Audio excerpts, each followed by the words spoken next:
The subject of the presentation, of course, is Drupalgeddon Inc. And presenting your host. I'm Renaud Joubert. I'm a freelance developer. I was born in Drupal 6.10. And my alma mater is HyperCard. Anybody remembers HyperCard here? Probably not. Oh, primary school, yeah, okay. Blah, blah, blah. You can find me on Git.io. And Alain? My name is Alain Lauzon. I'm a freelancer. My alma mater is Amiga. Who knows Amiga? It was a concurrent of Macintosh in the old days, and it was a lot better. But now it's Macintosh. And I'm here to present this thing with my friend Renaud. Yes. So we have some surprises. We have encountered some last-minute surprises, but that's okay. That's part of the game, I guess. So this is basically a summary of the presentation. We're just going to talk quickly about the genesis of Drupalgeddon, exploit in theory, exploit in a wild demo. That's where we have a surprise, I think. The surprise is on us, I think. And then we'll talk roughly about recognizing an attack, cleanup strategy, and then question and stories, maybe, because maybe some folks here have good stories about websites they worked on that were hacked or whatever. During the demo, I will stop the recording because basically after talking with some folks, it's easy enough to find the information to how to hack a Drupal website. We don't need to make it easier. So during the demo part, I'm going to shut off and then shut back on. But the not working demo. The not working demo, yes. So we'll see. We'll see if how it goes. All right. So Genesis, as you may recall, Drupalgeddon 1 was on October 15th, 2004. That's the grandfather of Drupalgeddon. Basically, it was the issue was an SQL injection. That was the main issue, and of course, this kind of vulnerability made it to 25 on 25 because it could be exploited by anonymous users. So we have here just a basic summary. Keep a note of the rating, 25 on 25. You don't get much of those, and you will see changes as we go to the other Drupalgeddons. And of course, the versions affected are 7.31 and lower. I don't recall if there was a heads up, like there was a heads up for Drupalgeddon 2, meaning Drupal.org saying, hey, we have a big a security update coming in so many days. Get ready, get prepared. I don't recall. It's been too long. There was none. There was none? Did you look? Okay.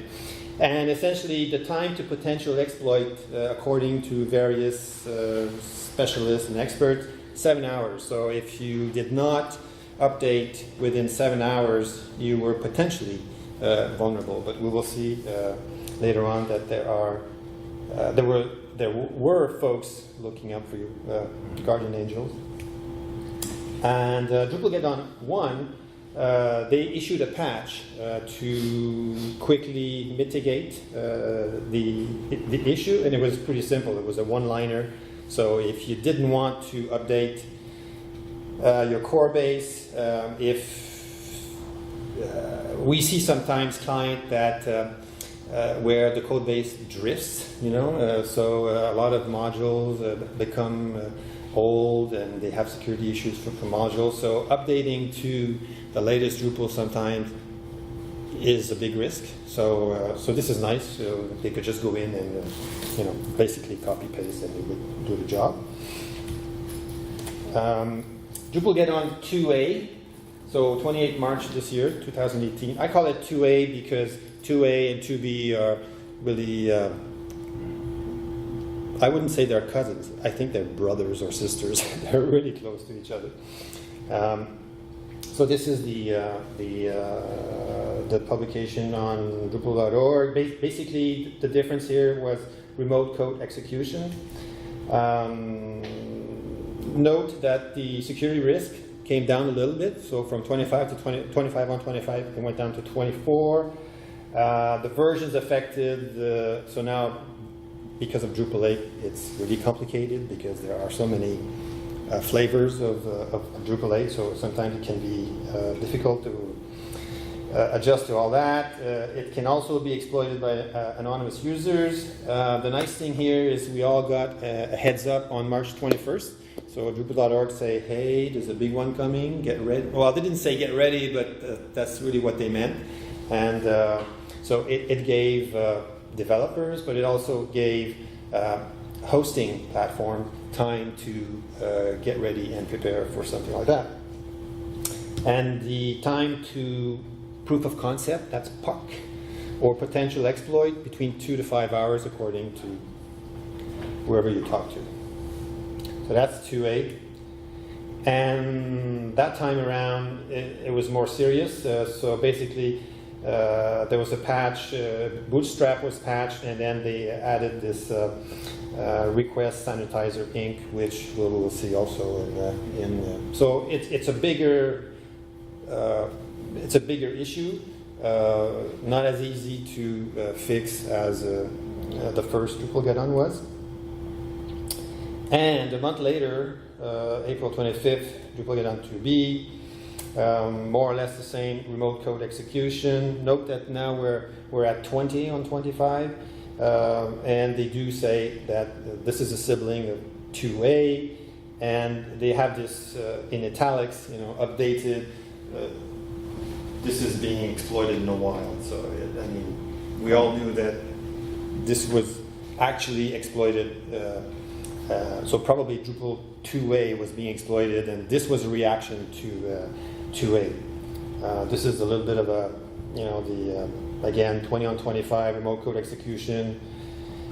2 days notice this time. We only got 2 days, but we were all, freaking out from the month before, so more or less everybody was ready kind of to, for something like that, although a little unexpected if you were not in the closed circles. Time to exploit, 2 to 3 hours, again, depending on where you were being hosted, there was mitigation, there were angels watching over you, as we will see a little later. The patch kind of basically builds on the previous one, makes it better, makes it more system-wide, and if you look at the code, it gives you a sense of, where the issues were and how they decided to fix it. All right, so dirty deeds, easyexploit.info. So there has to be a disclaimer. The way I look at it, it's not because your neighbor, right, doesn't lock his or her door when he leaves that gives you any permission to go in. I mean, if you do that and you say, well, the door wasn't locked, they're going to lock you up. So it's still something you shouldn't do.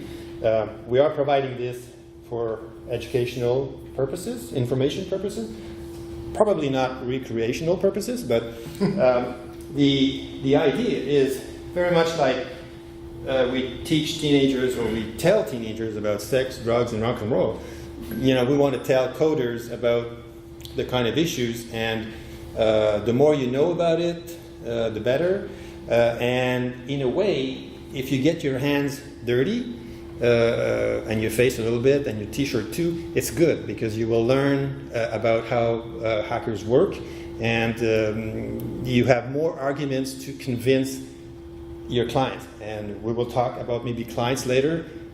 It's crazy, but there's a lot of clients who you say that to them, and they go, yeah, but 3 days later, they're still not patched, and then they call you up and say, oh, okay, we've decided that it would be a good idea. So anyway, so that's a disclaimer. Exploit in theory. Basically, this time around, the issue was with the form API AJAX request. Basically, what this meant is that an attacker could inject, code or whatever malicious payload into a form's renderable array because of the Ajax, and then Drupal, because you inject it directly into the renderable array, it would execute without user authentication. So you could put anything in there. You could put anything.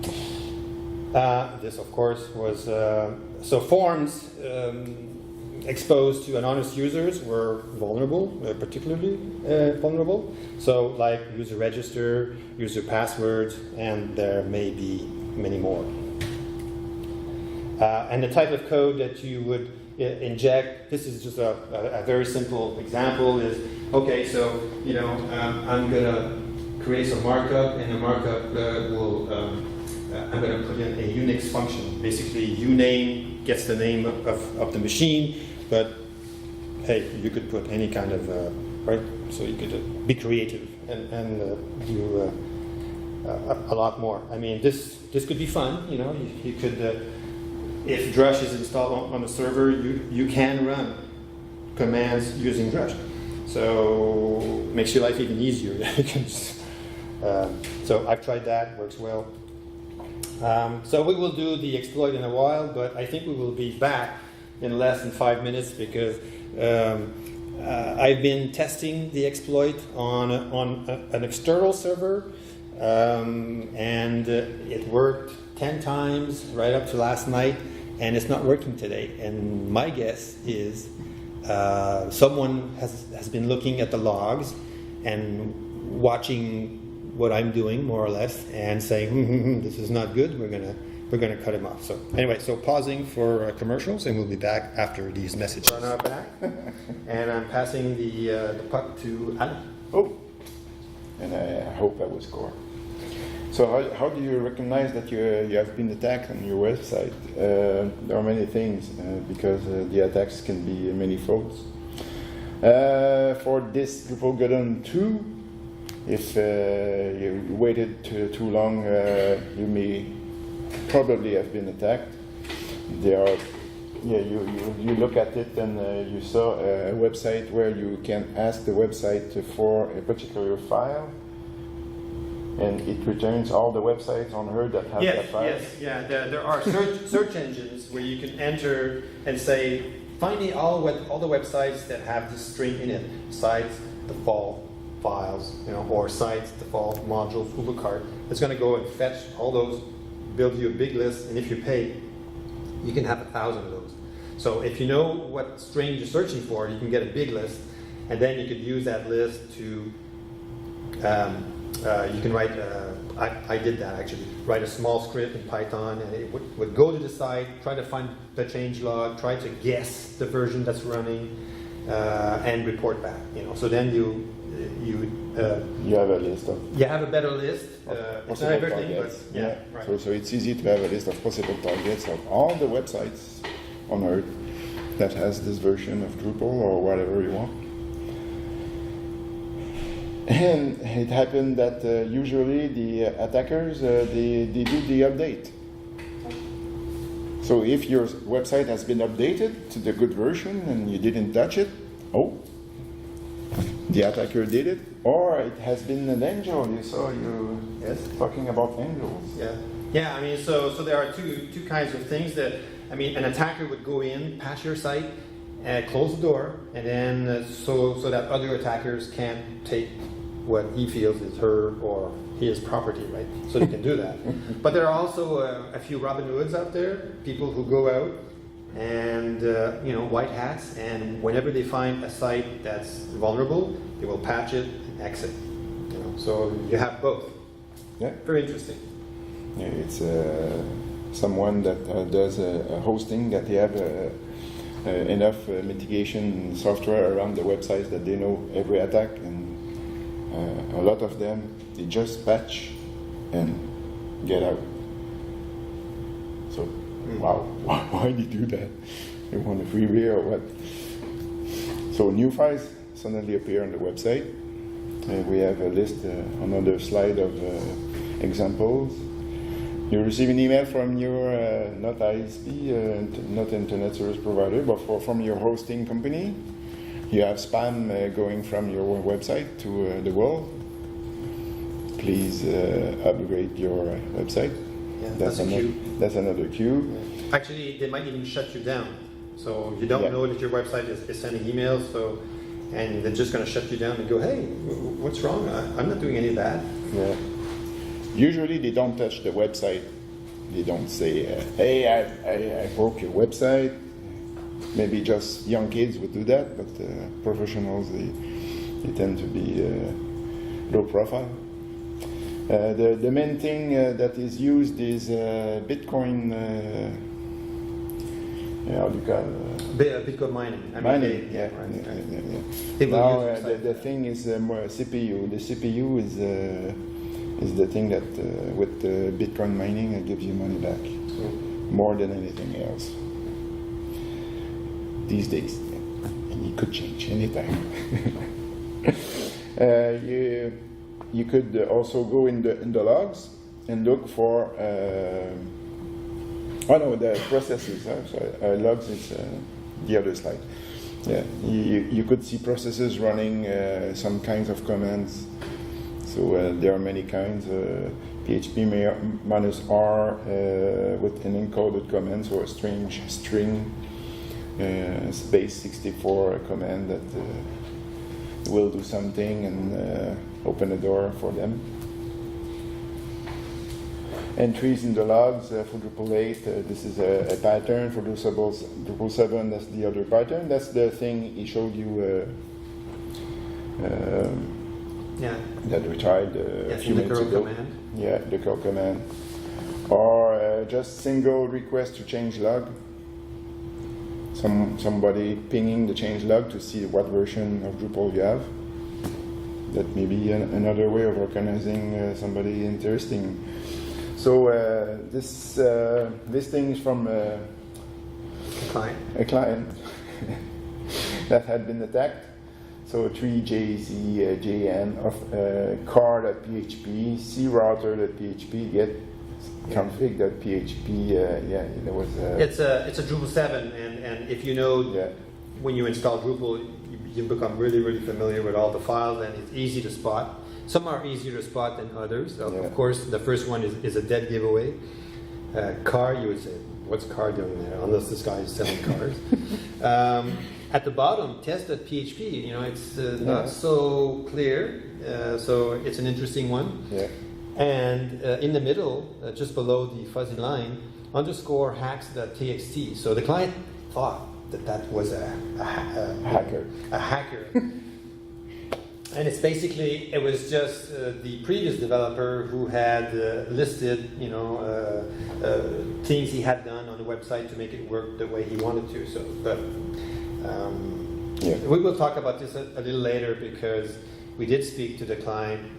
We did kind of talk to him about the proper strategy, and we will let you know what happened after that. So interesting. Anyway, so this is easy. There are, of course, not so easy because they can go, of course, into your code and then insert malicious code inside modules. Yeah. So I had like 8 clients in 2014 when the first Drupalgeddon arrived, and I spent 2 weeks cleaning up because I didn't have backups. My hosting company, we had a misunderstanding of how the backup worked, and I didn't have backups. Right, and we will talk about the strategy of how you get around to that, right? Yeah, so I saw some things like that. That's a typical file that you see. Basically, it's so that's encoded code. So the 24, the 23 something. All right. Right. So those 32. I think this is a 32-digit thing. Basically, so the hacker is checking back on your site, and if he sees that, he knows exactly what that means because this is probably some PHP which has been the base 64 encoded or something like that. You know, so sorry, in this case it's a MD5, Yeah. right? And you can know what's in there. There are websites you can Reverse. decrypt this thing, and you see, oh, he's doing this and that and that. Usually, also they will download files and they can do uploads of other files. This is another file. Yeah, that's another file on the same time. So much more intricate here, and basically with the hacker, it's basically a script that looks at the files and try to figure, is it a WordPress, is it a Ruby, is it a Drupal, you know, and it will echo all kinds of things if it gets what it wants. But you know, here we can see settings that's PHP, you know, so it's really trying to figure what it has hacked, because it's probably not some individual who did this overnight. It's probably some kind of robot, you know, a hacker bot who went in and got the property, and then they can get some feedback and say, okay, we have last night was a pretty good night, you know. Yeah, I hacked 100,000 sites. Whatever, you know. So anyway, so it's pretty interesting to read this code, and then, you know, kind of I've lost my. Where am I? Here. There. Okay. Back. Present. So now that you're hacked, what do you do? I hope you have a good backup strategy, better than I had one when it happened. Yeah, that will make you cry.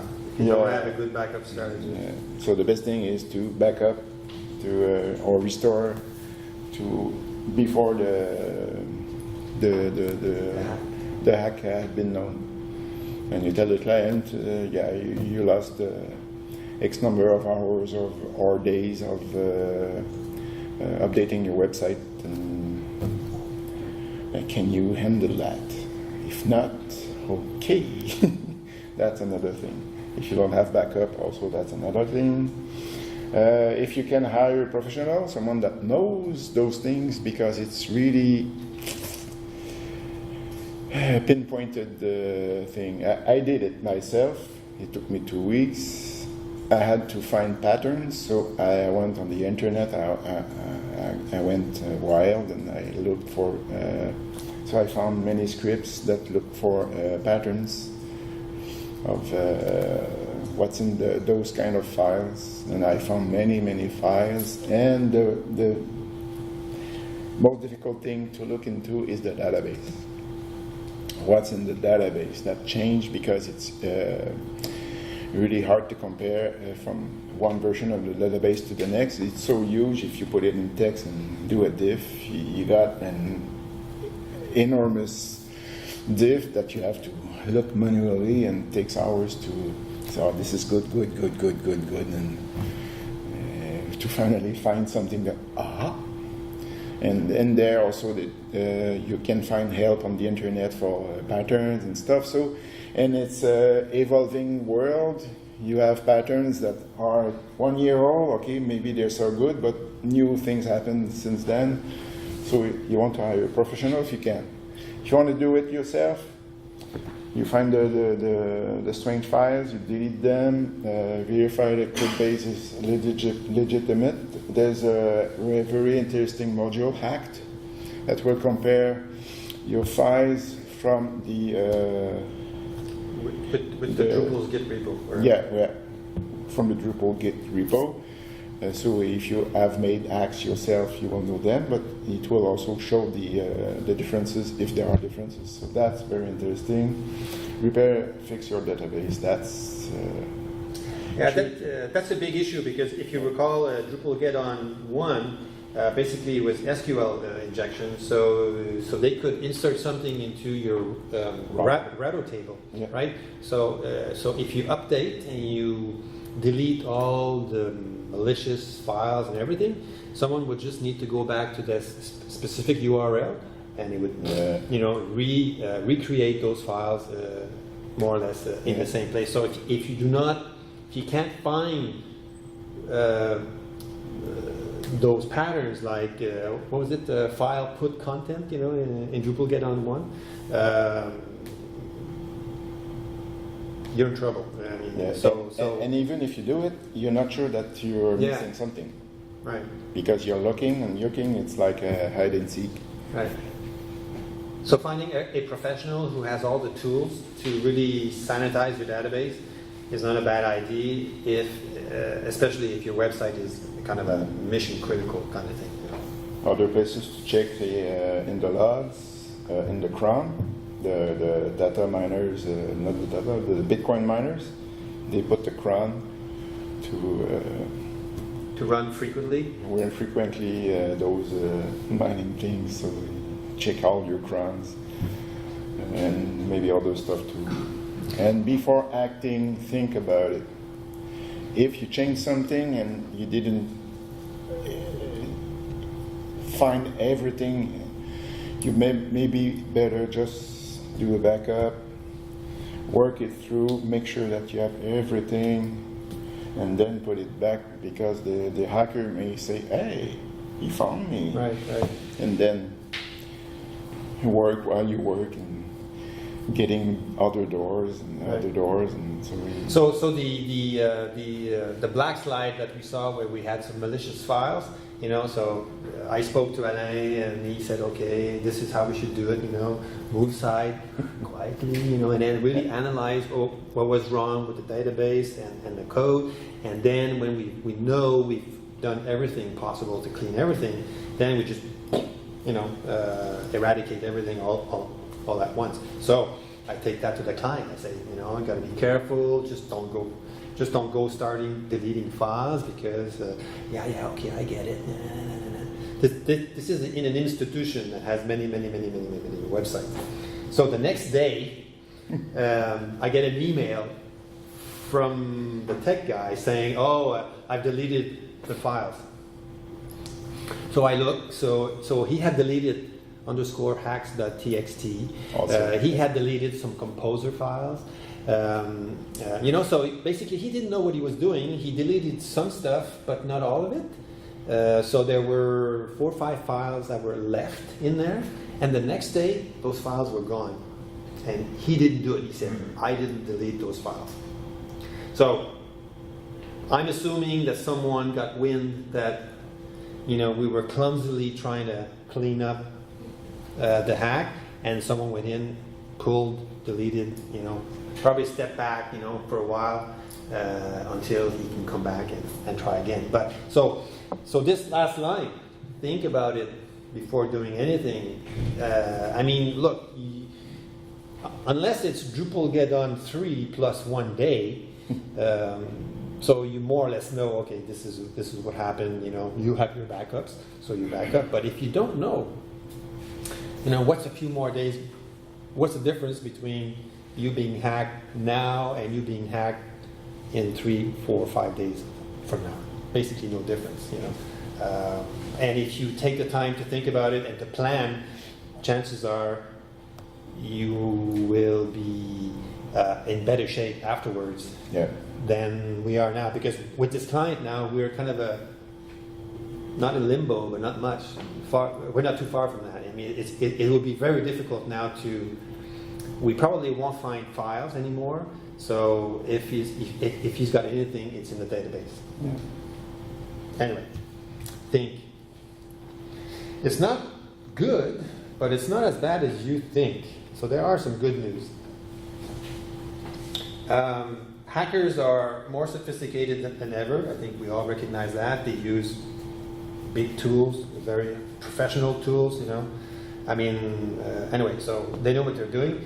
Time to exploit decreases rapidly. If on April 25th you had 20 sites to update, I mean, 20 sites to update, unless you have a script that can run through all those sites. I mean, it's a 2, And they 3, are already updated. yeah, so it's a, you know, it's a 5-hour job. So how bad is it? You know, so it's difficult. So DST, that's the Drupal security team, I think is equally engaging in more sophisticated strategies. I think that they are much smarter than we think they might be. I think that Drupalgeddon 2a was something that was discovered and recognized as a big issue. So they went like this for a while and they said, oh, we patched this. And meanwhile, they were probably looking for a more robust and system-wide solution, Drupalgeddon 2b. But doing this with 2a bought them time. So it was a bit of a bluff, in a way. And I think Yeah, that's your opinion. that's my opinion. That's definitely my opinion. But I think that you have to bluff in this kind of domain, because if you're being too naive, you're gonna get hacked. I guess that's the easy pun. So hence the D.O issuing heads up. So the heads up for 2A was 7 days. For 2B was 2 days. So again, me, maybe I'm my mind is too fertile for certain things like that. But I'm thinking, okay, people are already on their toes. They've been through 2A. We don't want to give hackers too much time to prepare the next generation of exploits. So we're only going to give 2 days notice. I think that's might be part of a strategy. I'm not saying it is, but I'm saying you have to. This is a big poker game, and if you're not good at bluffing, you're just going to lose all your chips. And I think that big security teams cannot afford to lose their chips. So they have to play smart. So that's why I'm saying this is a game of wits and smarts, and maybe you should all practice playing poker and chess and just just get yourself kind of into it. I think this would be a good idea. So footnotes. So we learned this morning that we had a great conversation with Michael Schmidt from Amazy.io, and I knew that Pantheon was doing some kind of mitigation. So those are the guardian angels I was talking about earlier. So those big platforms, it's in their interest to avoid their clients to be, of course, hacked, but they know that clients are not always, on the money for updates and stuff like that. So they went ahead and did some stuff. And do you want to talk about what Michael Schmidt did at Amazy.io? Yeah. They waited for the release of the patch, and they got prepared, and they were all working. They are working all around the planet, because they work from different time zones, and they were looking for, is it possible to do code that will be executed before going to Drupal that will do the same thing as the patch? It depends on what is the patch. And when they looked at it, it took them 5 minutes to say, yes, we can do it. So they did it. So they protected all the websites at Amazy.io with that thing, and they published it. He showed us the GitHub. Yeah, it's open source, but basically what they did is they created a prepend function. Yeah. And the prepend function took the patch that was created by the security team, and they adapted it. And now the patch code, this patch is running on all their systems. So it's the first thing that runs when you... Even if it's for WordPress or whatever. Or the sites. Yeah. So basically you could think, oh, well, I don't need to patch anymore. They're doing their job. They're doing it for me. They're not really doing it for you, but it's really good because it gives you as a developer a security net, and if you can't update all your sites within 2 hours, then you know that a couple of days, you're okay because they've got this running. And as Michael was saying, you do need to update, you do need to patch your site, because who knows, when Drupalgeddon 3 comes out, if you haven't, if your code base is not updated, then you could be in an issue.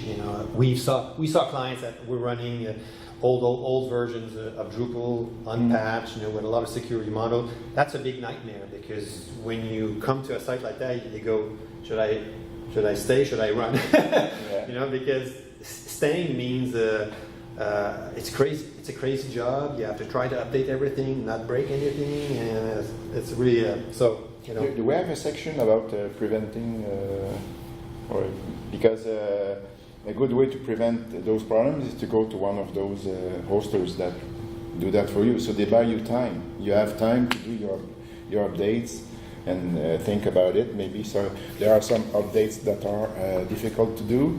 Like I did one of MailChimp recently. It was a hard thing because they changed the API and the code I did for the previous version didn't work. I had to change the way the people were added in the list of the emails. It took me a week of coding. So depending on the updates, it could be more time. So it buys you time, and he told us also that they do that only for security patches that are 15 on 25 and more. Right. Yeah. The others, it's your job. Right? It's your job. Right. And what is? Yeah, I mean, I do agree that going to one of those service provider gives you the peace of mind.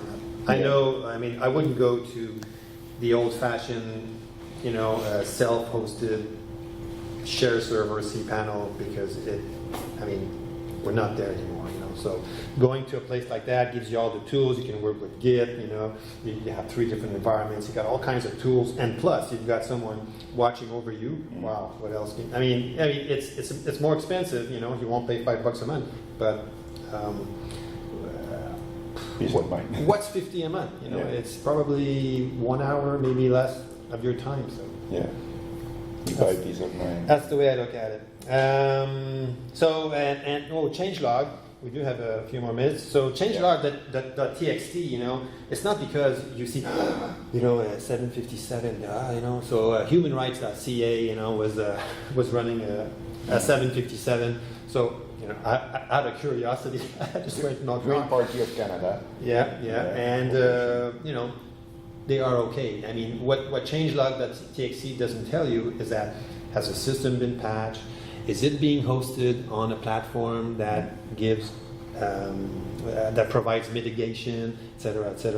You can apply the patch without changing changelog.txt.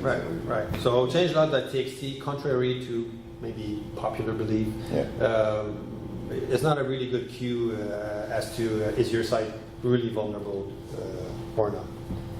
I just want to say something about protection in advance. You can find on the internet sites that they explain what to do, but you do that if you want to have an expert in-house that does that for you. That may be the same thing as they do at MAZ and Patreon and stuff, places like that. For example, you make it so that the website cannot write files in places where they should not. They only write files in the /files directory or the public or the private directory. And there are many other things. I saw a place where they said if you don't have users on your website, you just remove the post. No more posting, so you cannot interfere with forums. And you have another IP address to go to do your admin stuff, etc. So there are ways to enhance the security. Right. If you want to self-host your website, because what you're talking about is you have to go into the code and do that yourself. Nobody's going to do it for you. So you have to be savvy and willing to do all that work. So there are cases like that. Yeah, exactly. Right. Yeah. Okay, so weaponizing, I think we're going to go through that pretty quickly, but basically hackers are no longer just vandalizing websites. I mean, it's because not the website, but the server where the website runs is so has value. It's valuable to them. So they will not destroy you. They will just use you without you knowing. So we all know that. So spam is passé, ransomware. Well, we've seen a few of those last year, but they usually wide-scale attacks, on whatever health networks and stuff like that. There is a dark web stock market kind of thing where if you go and you take possession of many websites, that has some value. You can go to the dark web and sell them. Sell the entries. Right, and some people will use them for DDoS, for distributed denial of services, blah blah, or Bitcoin mining, which is the latest fashion thing to do when you're a hacker, because it pays good money, you know. So I mean that's what's happening. And maybe an interesting footnote is okay, so. Why are we always on a defensive, you know, with respect to these kinds of attack? I mean, is there a way for us to go on the offensive, you know, instead? Because the best defense is a good offense. So we did speak about that with Michael, and there are certain things that are being done on that front, but of course that's not. They don't have necessarily a lot of resource to go that way, but they do investigate. They do have some time experimenting new techniques and stuff like that. An example of offense is honeypot. Yeah, kind of, you know. So you could put booby traps, you know, where stuff like that. But what do you do after that? Yeah, what do you do after that? You're stuck with a bunch of flies.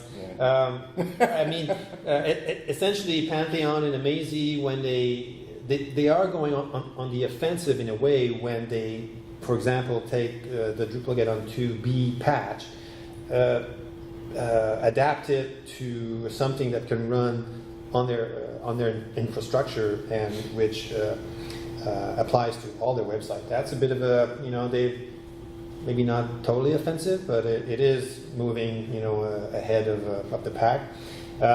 Some people are, in a way, applying a good offense, you know, like those white hats people who just, you know, good Samaritan. They go on the web and they search for, you know, a vulnerable website, and they patch it and they leave, and they don't even leave a little note saying, you know, courtesy of. But you owe me a beer. You owe me a beer. I mean, they should do it anyway. All right, so that's about it for us. Questions, stories that people want to share about horror stories, hacks, and stuff like that. No horror story, but the 2A patch basically coded around the vulnerability. It didn't really show what it was. I didn't look at the 2B patch. Did they actually fix the core vulnerability? I believe the 2B is a much more robust, and that's why I'm saying it was kind of an issue, you know, where the magician, you know, waved his left hand, and everyone was looking there, and I gave them a month to get something. A month? Yeah, well, from 28 March to 25 April. Yeah, well, about the 2B, I don't remember exactly what it was, but in my case with Drupal website, we host like the only short notice possible way we had to update. We couldn't update right away due to complex inherited code base. So what we did just went away and patched it right away. So it was like the only kind of medication we could do in a short notice and just test like the basic functionality and without having to update all the modules, all the core, and like retest and repatch everything in our case. But I had to apply like the 2A patch on short notice. Didn't have any issue with it, so it was like straight to pre-production and then production environment in a short notice. 2B, I think it was from memory only, like an additional input sanitizing, filtering. That was so it's still just more sanitizing rather than but deeper. Whatever it was that is letting you execute.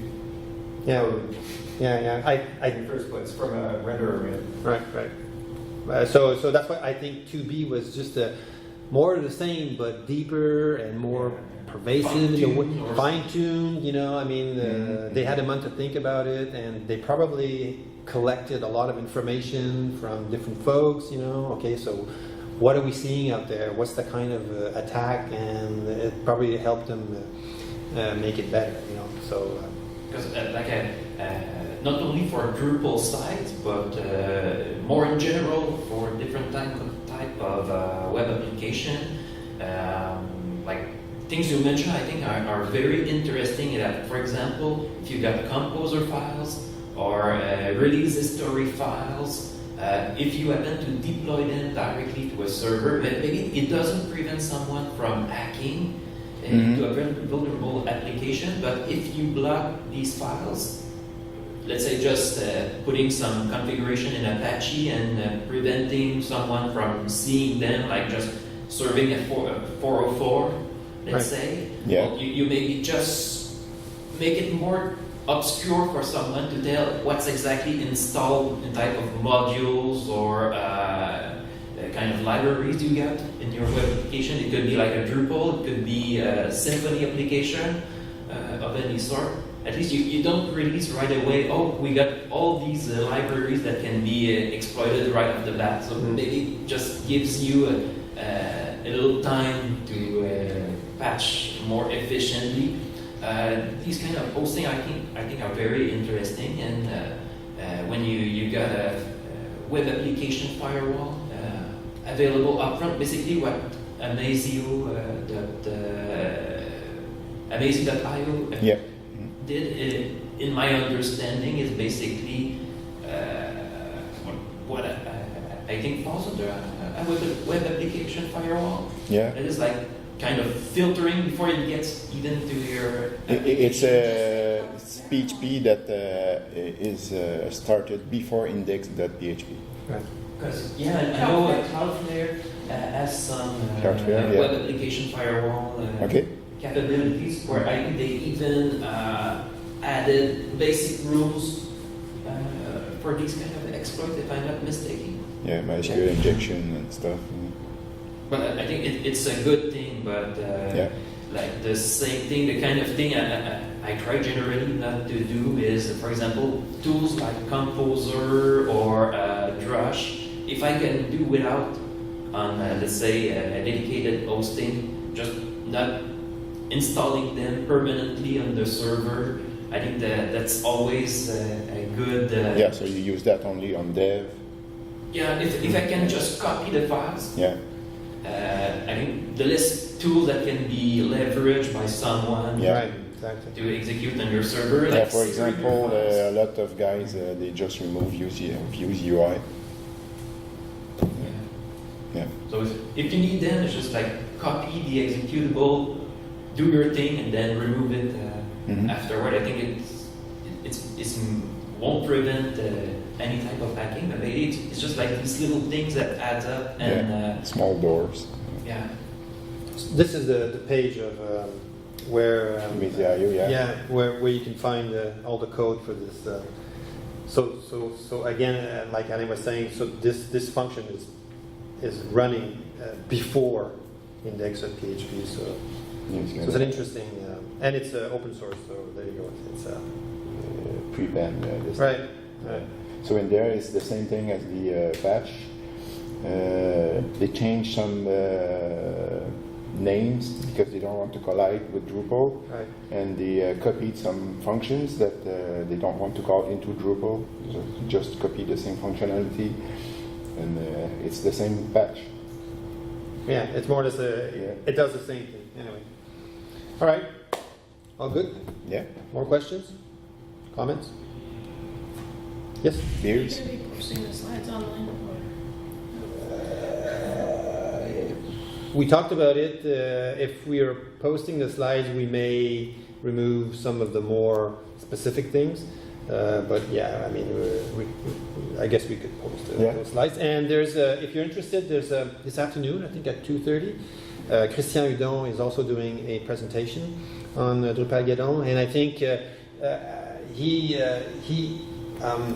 he's more interested into the, okay, so you've been hacked, you know, what do we do, and what's the strategies, and what you can do to prevent, and strategies to do upgrades on many sites. So he's going to go deeper into the post, you know, hacked part of things. So if you're interested, you know, you could attend his It's a good presentation. follow-up. Yeah, it's in French, so you have to polish up your French. All right, very good. Thank you very much Thank for you. coming.